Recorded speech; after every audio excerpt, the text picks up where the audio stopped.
আজ জাতির জনক মহাত্মা গান্ধীর ৭৯তম শহীদান দিবস উপলক্ষে দেশ তাঁকে শ্রদ্ধা জানাচ্ছে। এই উপলক্ষে নয়াদিল্লির রাজঘাটে গান্ধী সমাধিস্থলে একটি সর্বধর্ম প্রার্থনা সভার আয়োজন করা হয়। রাষ্ট্রপতি দ্রৌপদী মুর্মু রাজঘাটে গিয়ে মহাত্মা গান্ধীকে শ্রদ্ধা জানান।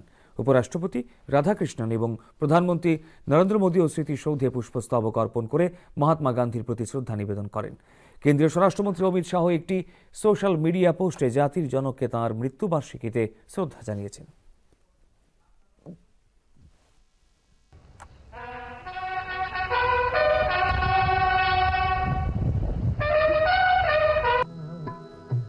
ईश्वर अल्लाह तेरो नाम, सबको सन्मति दे भगवान।